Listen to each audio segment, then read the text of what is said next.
नमस्कार दोस्तों। कन्या लग्न की कुंडली है। लग्नेश बनते हैं बुध।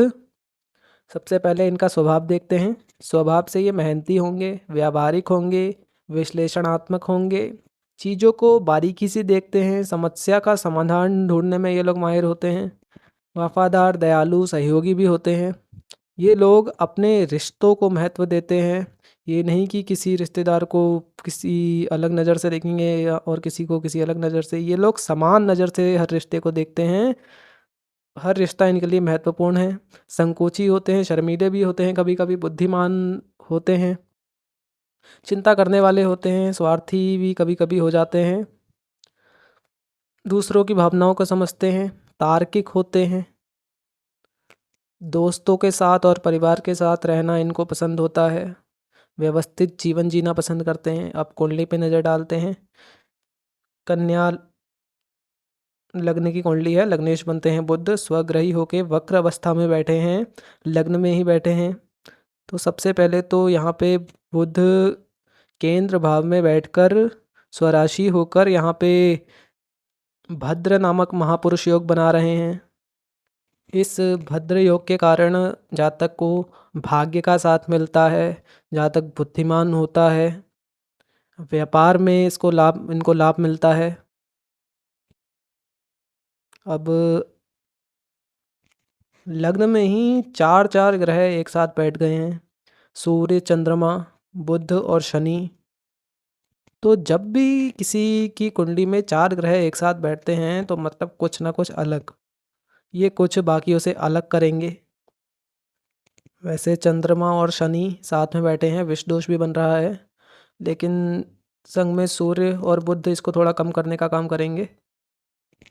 अब ये जो लग्नेश हैं, लग्न में बैठकर स्वराशि होकर ये बुध वक्री हो गए हैं। वक्री होने के कारण इनके फलों में कमी आएगी, क्योंकि बुद्धि के कारक हैं तो जातक में थोड़ी सी बुद्धि का अभाव देखने को मिलेगा, ज़्यादा नहीं, क्योंकि सूर्य और चंद्रमा मित्र हैं तो बचाने का काम करेंगे।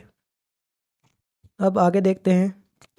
दूसरे भाव में शुक्र की राशि बनी है, धनेश बनते हैं इनके, जाके बैठे हैं 12वें भाव में। तो अगर जातक ये परिस्थिति ये दिखाती है कि जातक का जो पैसा है वो विदेश से आएगा या कहीं दूर से होगा, दूर की तरफ से होगा। तो अगर जातक फॉरेन की तरफ, विदेश की तरफ अपना करियर बनाने के सोचे तो इसको धन लाभ होगा। अब अगला भाव देखें। यहाँ पे तीसरे भाव में मंगल की राशि बनी है। मंगल जाके बैठे हैं 10वें भाव में। यहाँ पे मंगल को दिग्बल प्राप्त हो जाता है, ये इनका पसंदीदा भाव भी है। 10वें भाव में जो भी ग्रह बैठे अच्छा ही फल करता है, तो ये इनको मेहनती बनाएंगे, अपने करियर के लिए ये मेहनत करेंगे। अब अगला भाव देखें। चतुर्थ भाव में गुरु की राशि बनी है और ये गुरु कुंडली के पंचम भाव में नीच के होके बैठ गए हैं, नीच के होकर वक्री हो गए हैं। संग में राहु बैठे हैं, तो गुरु और राहु की युति से यहाँ पे तो चांडाल योग बन रहा है, केतु की दृष्टि ऊपर। अब क्योंकि गुरु शिक्षा के भाव में, एजुकेशन के भाव में नीच के हुए हैं, तो इनको शिक्षा में थोड़ी कमी देखने को मिलेगी। जातक का पढ़ने में मन नहीं लगेगा, ना ही वो पढ़ाई में अपना कुछ बहुत अच्छा कर सकता है। और गुरु को चांडाल दोष लगने के कारण ये कलेशी तो होंगे ही।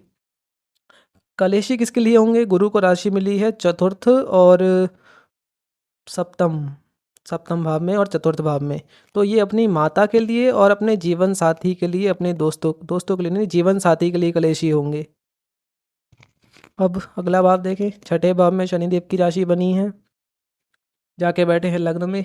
तो ये यहाँ पे कुछ छोटी मोटी बीमारियाँ दे सकते हैं, लेकिन संग में बुध बैठे हैं तो ये बचाने का भी काम करेंगे। अगले भाव में सप्तम भाव में गुरु की राशि बनी है, तो गुरु तो नीच के हैं, तो क्योंकि विवाह के स्वामी भी यही बनते हैं और विवाह के कारक भी ये हैं, तो नीच के हो गए हैं। संग में चांडाल दोष लगा है, तो विवाह बहुत ज़्यादा बढ़िया तो नहीं दिख रहा है। अगला भाव देखें।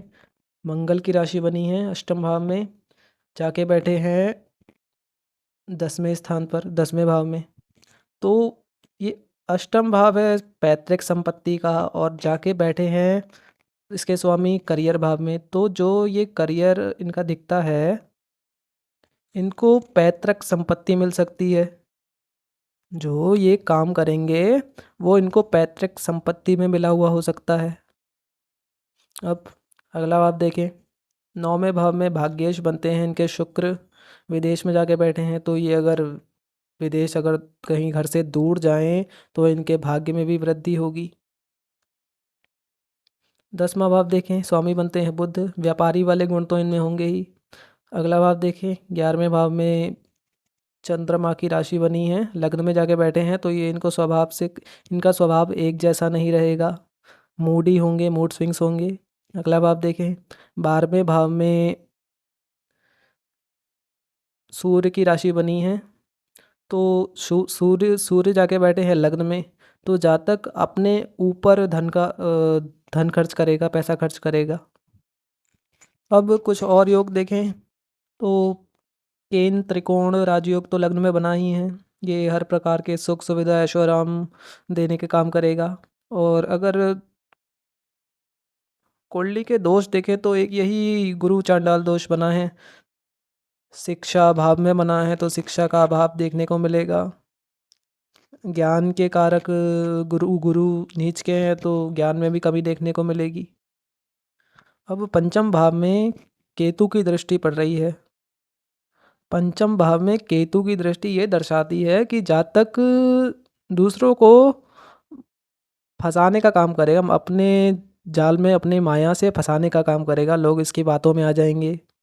एक तो ये परिस्थिति बनती है, ऊपर से बुध वाणी के कारक स्वराशि होकर लग्न में बैठे हैं। तो जातक की वाणी बहुत प्रभावी होगी, जातक अपनी वाणी से दूसरों को आकर्षित कर लेगा, अपनी बात मनवा लेगा।